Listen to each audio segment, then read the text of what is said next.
दोस्तों, सितारा कोचिंग की online platform पर आज फिर आपका स्वागत है।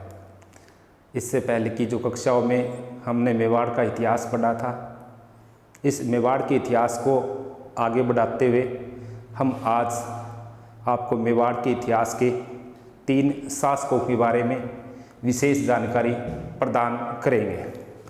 जिस प्रकार दोस्तों सामंत सिंह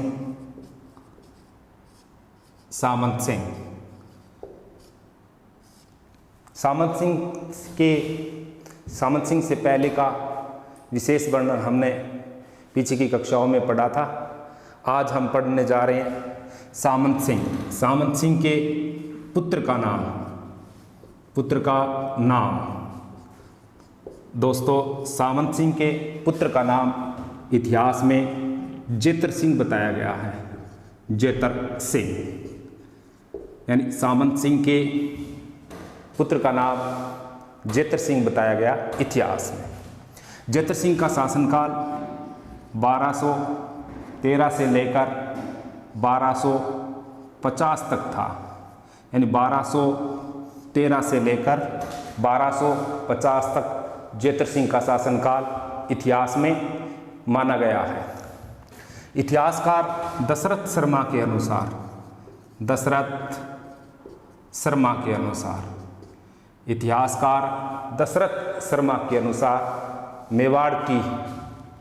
मेवाड़ में नवशक्ति का संचारक, यानी मेवाड़ में नवशक्ति का संचारक जेतर सिंह को कहा गया था। यह कथन इतिहासकार दशरथ शर्मा का है।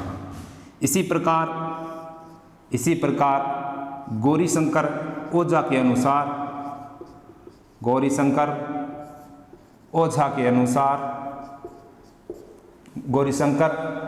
अनुसार जेतर सिंह मेवाड़ का प्रथम रण रसिक शासक। तो दोस्तों, जिस प्रकार मेवाड़ में नवशक्ति का संचारक जेतर सिंह को माना गया है, गौरीशंकर ओझा के अनुसार रण रसिक शासक जेतर सिंह था। परीक्षाओं में इस तरह के कथन पूछ लिए जाते हैं कि मेवाड़ के उस शासक का नाम बताइए जिसे इतिहास में रण रसिक कहा जाता है। तो रण रसिक का अगर पूछा गया है तो उत्तर जेतर सिंह होगा। इसी प्रकार मेवाड़ में नवशक्ति का संचारक जेतर सिंह को माना गया है। पंडित दशरथ शर्मा के अनुसार, गौरीशंकर ओझा के अनुसार मेवाड़ का रण रसिक शासक जेतर सिंह था। जेतर सिंह, अब इसके बारे में विशेष जानकारी पढ़ते हैं। जिस प्रकार ये उत्तर दिशा है, ये दक्षिण दिशा, ये पूर्व दिशा, ये पश्चिम दिशा, 4 दिशाएं हैं, जिसमें से मेवाड़ राजस्थान के दक्षिण पश्चिम भाग में स्थित है। मेवाड़ का शासक जेतर सिंह था। ये राजस्थान का पाली जिला है। पाली जिले में एक स्थान है जिसको नाडोल कहते हैं। पाली जिले में एक स्थान है जिसको नाडोल कहते हैं। ये नाडोल वाला जो क्वेश्चन है, ये राजस्थान पुलिस 2004 की परीक्षा में पूछा गया था कि नाडोल राजस्थान के कौन से जिले में है। तो दोस्तों, नाडोल राजस्थान के पाली जिले में है। नाडोल का शासक था उदय सिंह चौहान था। उसी प्रकार मेवाड़ का शासक जेतर सिंह, नाडोल का शासक उदय सिंह चौहान। मेवाड़ के शासक जेतर सिंह के समकालीन नाडोल का शासक उदय सिंह चौहान था। उदय सिंह चौहान के एक पुत्र था जिसका नाम चोचिंग देव था। चोचिंग देव, जिसका नाम चोचिंग देव था, यानी उदय सिंह चौहान के एक पुत्र था जिसका नाम चोचिंग देव था। चोचिंग देव के एक पुत्री थी, चोचिंग देव के एक पुत्री थे जिसका नाम रूपा देवी था। रूपा देवी, जिसका नाम रूपा देवी था। इस प्रकार उदय सिंह नाडोल का शासक, मेवाड़ का शासक जेतर सिंह। उदय सिंह और जेतर सिंह के बीच में विवाद उत्पन्न हुआ। इसी कारण जेतर सिंह ने उदय सिंह पर आक्रमण किया था। इसी कारण जेतर सिंह ने उदय सिंह पर आक्रमण किया था। दोनों के बीच में युद्ध हुआ। युद्ध के बाद दुश्मनी को समाप्त करने के लिए उदय सिंह ने अपनी पौत्री रूपा देवी का विवाह जेतर सिंह के पुत्र, यानी जेतर सिंह के पुत्र का नाम तेज सिंह था। जेतर सिंह के पुत्र का नाम तेज सिंह था। उदय सिंह ने अपनी पौत्री रूपा देवी का विवाह जेतर सिंह के पुत्र तेज सिंह के साथ करके जेतर सिंह और उदय सिंह के बीच की जो विवाद था वो विवाद समाप्त हुआ था। इसी के बाद चलते हैं तो जेतर सिंह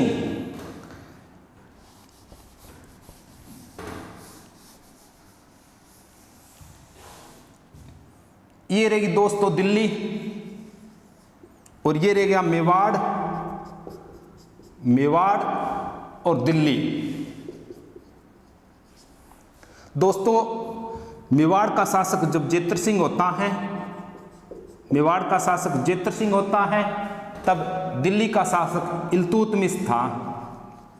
दिल्ली का शासक इल्तुतमिश था। जेतर सिंह के शासनकाल में ही मेवाड़ की राजधानी आहड़ नामक स्थान था। आहड़, मेवाड़ की राजधानी। दोस्तों जेतर सिंह के समकालीन दिल्ली का शासक इल्तुतमिश था। जेतर सिंह के समय मेवाड़ की राजधानी आहड़ नामक स्थान था। आहड़ उदयपुर में है। इल्तुतमिश ने 1222 में इल्तुतमिश ने मेवाड़ की राजधानी अर्थात जेतर सिंह पर आक्रमण किया था। इस आक्रमण ने इल्तुतमिश ने मेवाड़ की राजधानी आहड़ को नष्ट कर दिया। मेवाड़ की राजधानी आहड़ को नष्ट कर दिया। इसके बाद मेवाड़ की राजधानी आहड़ नष्ट हो गई। तब जेतर सिंह ने मेवाड़ की दूसरी राजधानी चित्तौड़गढ़ को बनाई थी। चित्तौड़गढ़, जेतर सिंह ने मेवाड़ की नई राजधानी चित्तौड़गढ़ को बनाई थी। तो दोस्तों मेवाड़ की राजधानी चित्तौड़गढ़ बनाने वाला मेवाड़ का प्रथम शासक जेतर सिंह था। इसके बाद क्या हुआ दोस्तों, इल्तुतमिश ने तो 1222 में मेवाड़ के शासक जेतर सिंह पर आक्रमण किया। अब क्या हुआ, कुछ दिन बाद यानी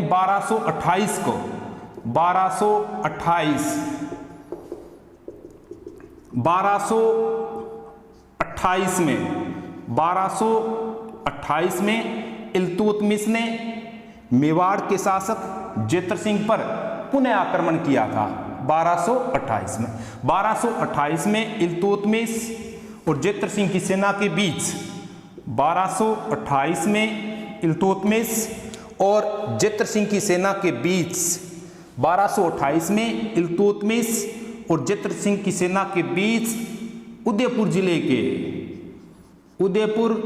के नागदा नामक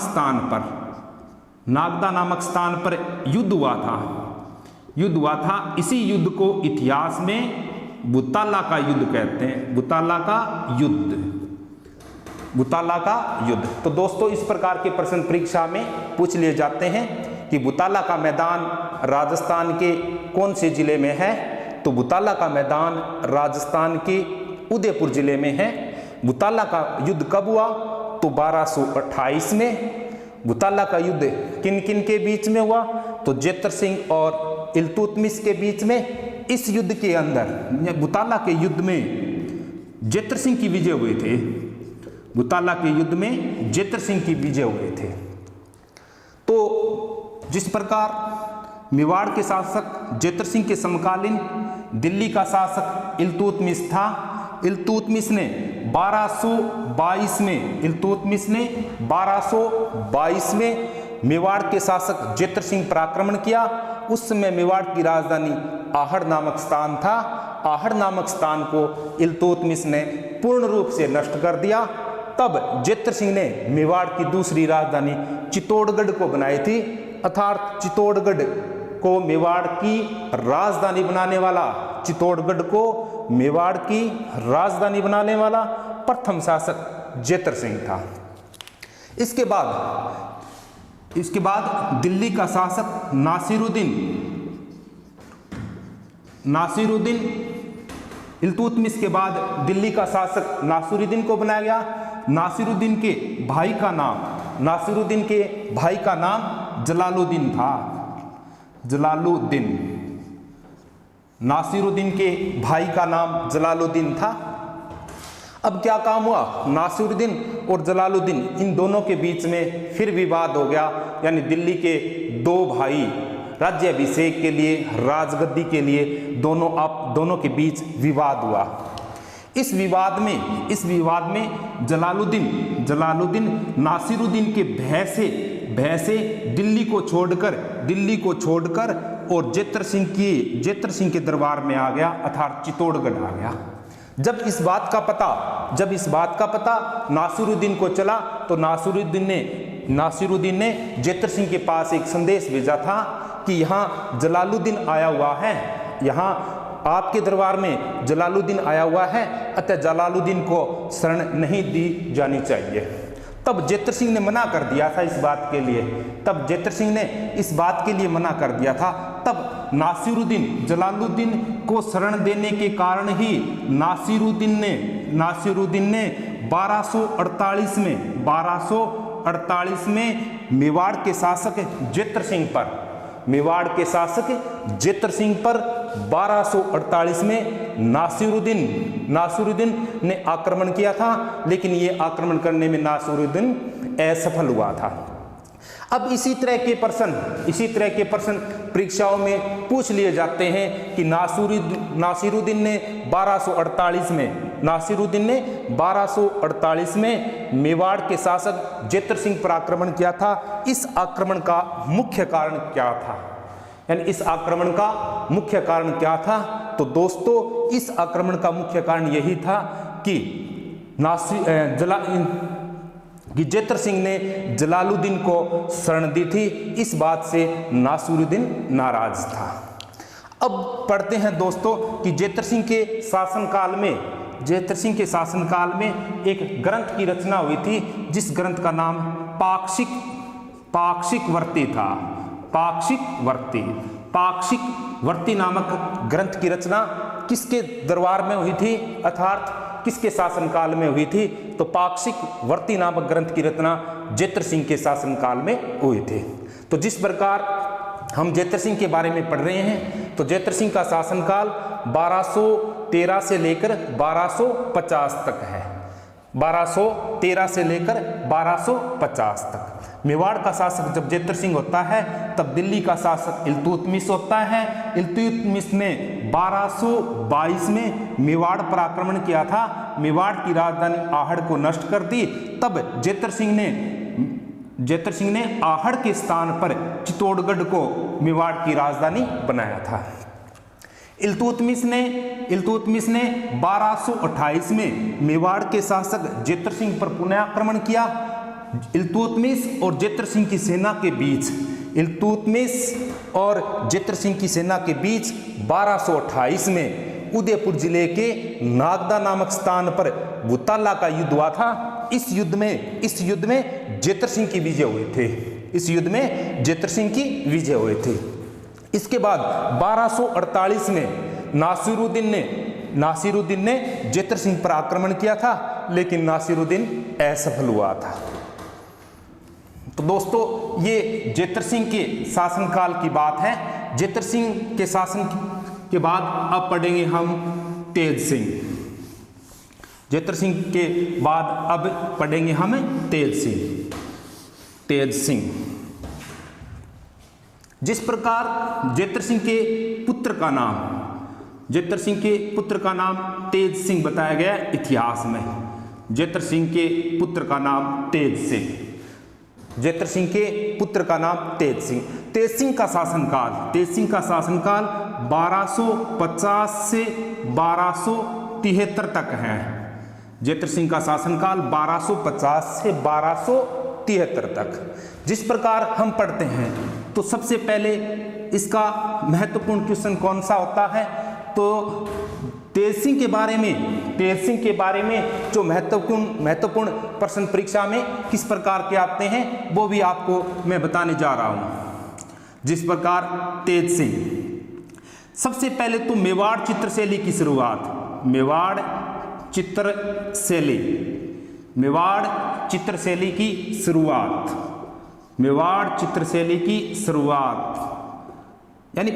चित्रशैली की शुरुआत तेज सिंह के शासनकाल में हुए थे। बहुत अच्छा प्रश्न है दोस्तों। इसी तरह के प्रश्न परीक्षा में पूछा जाता है कि मेवाड़ चित्रशैली की शुरुआत किन के शासनकाल में हुई थी। तो मेवाड़ चित्रशैली की शुरुआत तेज सिंह के शासनकाल में हुई थी। तेज सिंह के पिता का नाम जेतर सिंह था। तेज सिंह का शासनकाल 1250 से 1273 है। अब आगे पढ़ते हैं। तो ये मेवाड़ चित्रशैली राजस्थान की सबसे प्राचीन चित्रशैली है। राजस्थान की सबसे प्राचीन चित्रशैली कि राजस्थान की सबसे प्राचीन चित्रशैली कौन सी है। तो दोस्तों, राजस्थान की सबसे प्राचीन चित्रशैली मेवाड़ चित्रशैली है। मेवाड़ चित्रशैली की शुरुआत तेज सिंह के शासनकाल में हुए थे। इसी प्रकार दोस्तों, तेज सिंह के दरबार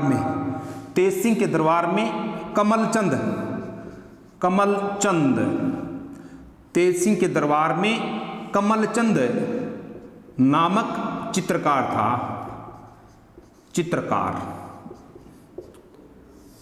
तेज सिंह के दरबार में कमलचंद नामक चित्रकार रहता था। अर्थात कमलचंद चित्रकार मेवाड़ के किस शासक के शासनकाल में था। तो कमलचंद चित्रकार मेवाड़ के शासक तेज सिंह के शासनकाल में था। अर्थात तेज सिंह के दरबार में, मेवाड़ के शासक तेज सिंह के दरबार का प्रसिद्ध चित्रकार कमलचंद था।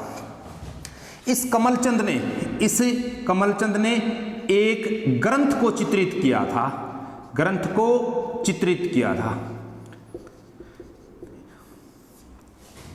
तेज सिंह के दरबार में कमलचंद नामक चित्रकार था। कमलचंद नामक चित्रकार ने एक ग्रंथ को चित्रित किया था। इस ग्रंथ का नाम श्रावक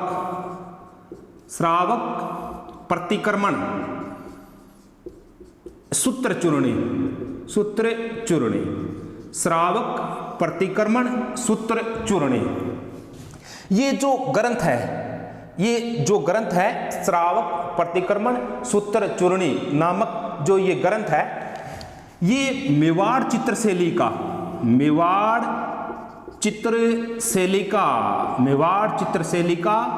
सबसे प्राचीन ग्रंथ। यानी मेवाड़ चित्रशैली का सबसे प्राचीन ग्रंथ कौन सा है। तो मेवाड़ चित्रशैली का सबसे प्राचीन ग्रंथ श्रावक प्रतिक्रमण, सूत्र चूर्णी। इसी तरह के प्रश्न दोस्तों परीक्षा में एक दो बार इस प्रश्न को पूछा भी गया है कि मेवाड़ चित्रशैली का सबसे प्राचीन ग्रंथ कौन सा है। तो मेवाड़ चित्रशैली का सबसे प्राचीन ग्रंथ श्रावक प्रतिक्रमण सूत्र चूर्णी, श्रावक प्रतिक्रमण सूत्र चूर्णी, मेवाड़ चित्रशैली का सबसे प्राचीन ग्रंथ। इसी प्रकार दोस्तों पढ़ते हैं तो कमलचंद नामक चित्रकार किसके दरबार में रहता था, या कमलचंद नामक चित्रकार किसके शासनकाल में था। तो कमलचंद नामक चित्रकार तेज सिंह के शासनकाल में था। कमलचंद नामक चित्रकार तेज सिंह के शासनकाल में था। इसी प्रकार पढ़ते हैं तो मेवाड़ चित्रशैली का सबसे प्राचीन ग्रंथ, मेवाड़ चित्रशैली का सबसे प्राचीन ग्रंथ, यानी मेवाड़ चित्रशैली का सबसे प्राचीन ग्रंथ कौन सा है। तो मेवाड़ चित्रशैली का सबसे प्राचीन ग्रंथ श्रावक प्रतिक्रमण सूत्र चूर्णी, यानी राजस्थान की सबसे प्राचीन चित्रशैली भी मेवाड़ है, राजस्थान की सबसे प्राचीन चित्रशैली भी मेवाड़ है। अब पढ़ते हैं, अब इसके बाद में पढ़ते हैं तो तेज सिंह के बारे में आज तक जो परीक्षाओं में कोई भी प्रश्न उठ कर आया है वो चित्रशैली से ही संबंधित ही आया है, चित्रशैली से ही संबंधित आया है। तेज सिंह की पत्नी का नाम, तो देखो प्राचीन समय में राजा महाराजाएं थे। हाँ, तेज सिंह की पत्नी का नाम जेतल देवी था, जेतल देवी। तेज सिंह की पत्नी का नाम जेतल देवी, और एक इससे पहले भी तेज सिंह की पत्नी का नाम आया था रूपा देवी। तो तेज सिंह की जो पत्नी थी जेतल देवी ने श्याम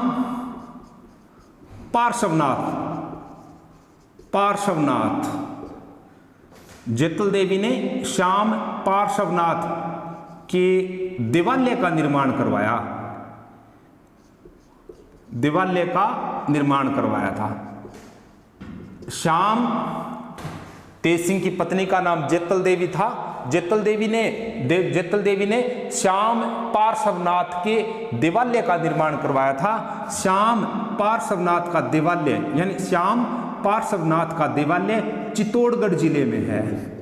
ये दोस्तों ये चित्तौड़गढ़ में श्याम पार्श्वनाथ का देवालय राजस्थान के कौन से जिले में है। तो कौन से, ये दोस्तों चित्तौड़गढ़ के अंदर है। उसी प्रकार पढ़ते हैं तो तेज सिंह के प्रधानमंत्री का नाम भीम सिंह था। तेज सिंह के प्रधानमंत्री का नाम भीम सिंह, तेज सिंह के प्रधानमंत्री का नाम भीम सिंह, तेज सिंह के प्रधानमंत्री का नाम दोस्तों भीम सिंह था। अब इनका पढ़ते हैं तो 1253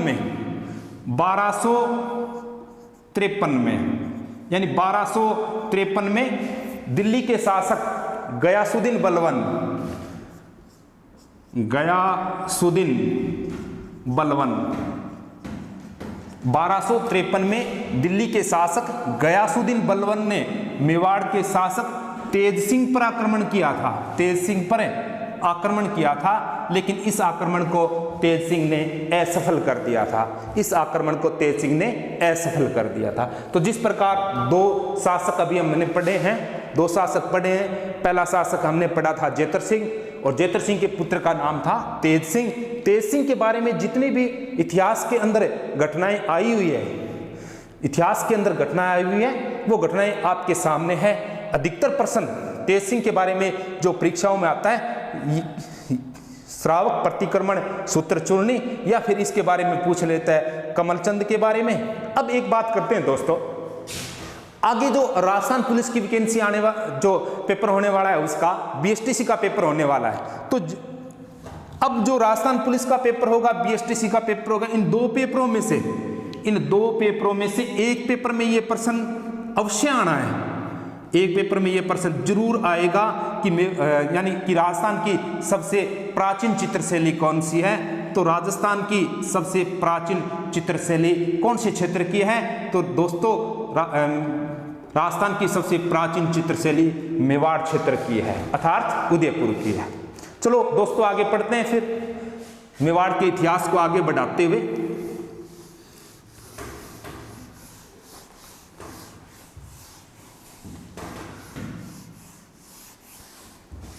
तेज सिंह के बाद तेज सिंह के बाद में मेवाड़ का शासक, तेज सिंह के बाद में मेवाड़ का शासक समर सिंह को बनाया गया, यानी तेज सिंह के बाद में मेवाड़ का शासक, मेवाड़ का शासक समर सिंह, समर सिंह, समर सिंह।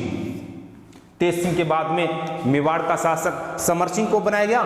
दोस्तों समर सिंह का शासनकाल 1273 से लेकर 1301 तक है, 1273 से लेकर 1301, यानी समर सिंह का शासनकाल 1273 से लेकर 1301 तक। दोस्तों समर सिंह के दो पुत्र थे, इसके दो पुत्र थे।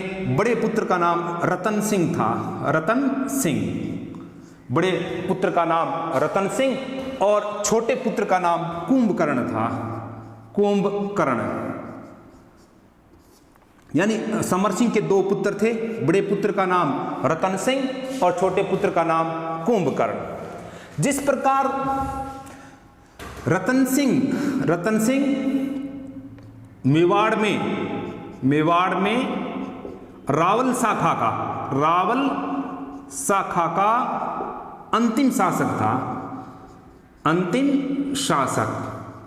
रतन सिंह मेवाड़ में रावल शाखा का अंतिम शासक था रतन सिंह, जबकि मेवाड़ में तो रावल शाखा का जो राजा बनाया गया वो रतन सिंह को, और ये कुंभकर्ण दोस्तों नेपाल चला गया, नेपाल, और नेपाल में जाकर इसने गोहिल वंश की स्थापना किए थे, गोहिल वंश की स्थापना, नेपाल में इसने जाकर गोहिल वंश की स्थापना किए थे। तो दोस्तों जिस प्रकार नेपाल में गोहिल वंश की स्थापना किसने की थी, तो नेपाल में गोहिल वंश की स्थापना कुंभकर्ण ने किए थे, जबकि मेवाड़ में रावल शाखा का अंतिम शासक कौन था, तो मेवाड़ में रावल शाखा का अंतिम शासक रतन सिंह बताया गया है। उसी प्रकार पढ़ते हैं हम तो कुंभलगढ़ प्रशस्ति के अंदर, कुंभलगढ़ प्रशस्ति के अंदर, कुंभलगढ़ प्रशस्ति के अंदर समर सिंह को, कुंभलगढ़ प्रशस्ति के अंदर समर सिंह को शत्रुओं का अपहरणकर्ता शासक बताया गया है, शत्रुओं का अपहरणकर्ता शासक, शत्रुओं का अपहरण करता शासक। तो शत्रुओं का अपहरण करने वाला राजा किसे मानेंगे इतिहास में, तो दोस्तों शत्रुओं का अपहरण करने वाला राजा समर सिंह था इतिहास में। समर सिंह का जो उल्लेख है, समर सिंह का जो उल्लेख है वो इस कुंभलगढ़ प्रशस्ति से प्राप्त होता है, और कुंभलगढ़ प्रशस्ति राजस्थान के राजसमंद जिले में है, और इस प्रशस्ति पर यह लिखा हुआ है, इस प्रशस्ति पर यह लिखा हुआ है कि समर सिंह शत्रुओं का अपहरणकर्ता शासक था। यानी शत्रुओं का अपहरणकर्ता शासक किसे माना गया है, तो शत्रुओं का अपहरणकर्ता शासक समर सिंह को कहा गया है। जिस प्रकार अंचलगढ़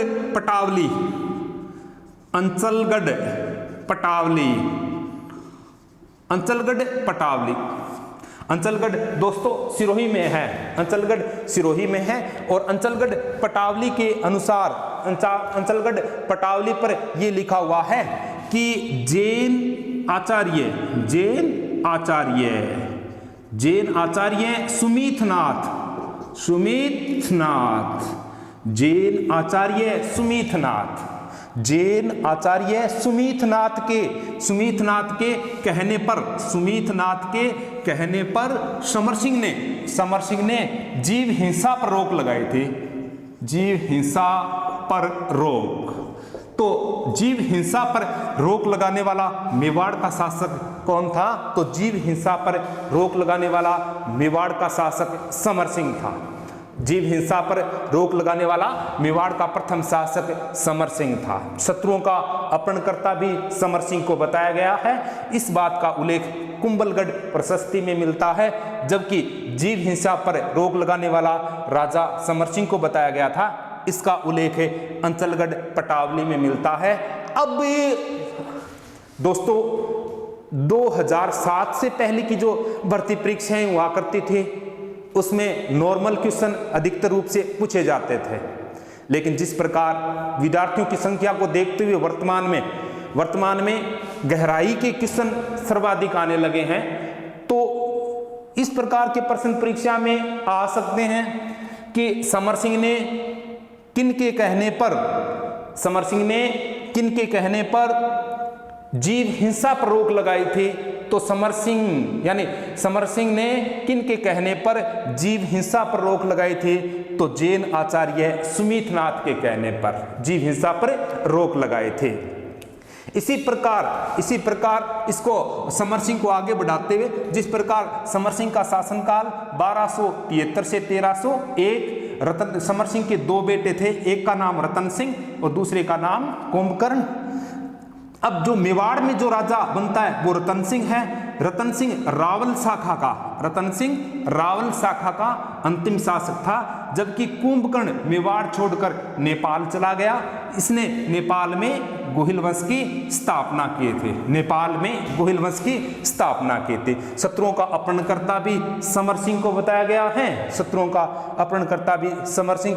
है। इसी प्रकार जीव हिंसा पर रोक लगाने वाला प्रथम शासक भी समर सिंह को बताया गया है।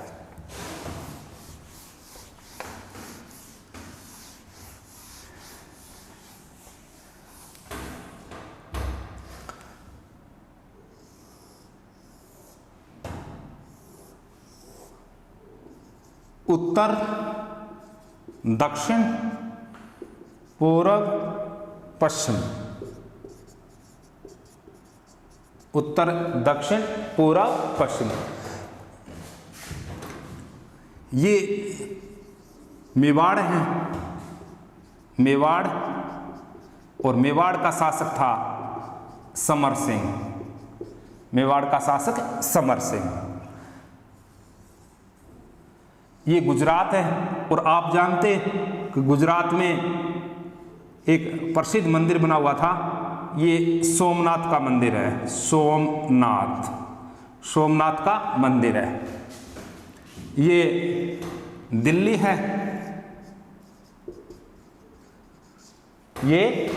है, दिल्ली का शासक अलाउद्दीन खिलजी था। दिल्ली का शासक अलाउद्दीन खिलजी था। यानी समर सिंह के समकालीन दिल्ली का शासक कौन था? तो समर सिंह के समकालीन दिल्ली का शासक अलाउद्दीन खिलजी था। अलाउद्दीन खिलजी ने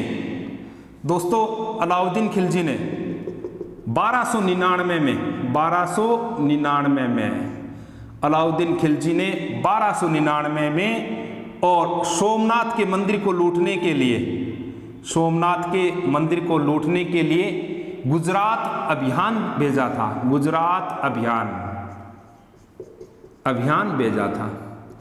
अलाउद्दीन खिलजी। अब 1200 इसी तरह के प्रश्न आ जाते हैं कि अलाउद्दीन खिलजी ने 1299 में गुजरात अभियान भेजा था। उसी समय मेवाड़ का शासक कौन था? तो दोस्तों, जब अलाउद्दीन खिलजी ने 1299 में गुजरात अभियान भेजा था, उसी समय मेवाड़ का शासक समर सिंह था। इतिहासकारों के अनुसार अलग अलग बातें मिलती है। गोपीनाथ शर्मा के अनुसार तो समर सिंह मेवाड़ का प्रथम शासक था, जिसने अलाउद्दीन खिलजी की बढ़ती हुई शाही सेना को मेवाड़ से वापिस जाने का आदेश दे दिया था। जबकि कर्नल जेम्स टोड के अनुसार पढ़ते हैं तो अलाउद्दीन खिलजी की जैसे ही शाही सेना आ रही थी, तो दिल्ली से गुजरात जाने का जो मार्ग था, वो दिल्ली से कम दूरी तय करने के लिए मेवाड़ से होकर जो मार्ग गुजरता था, इसी रास्ते से सेनाएं आ रही थी। तब कर्नल जेम्स टोड के अनुसार अलाउद्दीन खिलजी की सेना को मेवाड़ के शासक समर सिंह ने रोक लिया और दंड लेकर उसी सेना को आगे बढ़ने का आदेश दिया था। इसी प्रकार जिस प्रकार समर सिंह के बारे में पढ़ रहे हैं, अब इसी तरह के प्रश्न परीक्षाओं में आ जाते हैं कि 1299 जब अलाउद्दीन खिलजी ने 1299 में और गुजरात अभियान भेजा, उसी समय मेवाड़ का शासक कौन था? तो उसी समय मेवाड़ का शासक समर सिंह था। अब आगे इतिहास के बारे में जिस प्रकार पढ़े हैं हमें, तो रतन भदर सूरी, सेकंड भावसागर, रतन भदर सूरी, भावसागर, पार्श्वचंद, रतन भदर सूरी, भावसागर और पार्श्वचंद और वेद प्रकाश शुभचंद्र,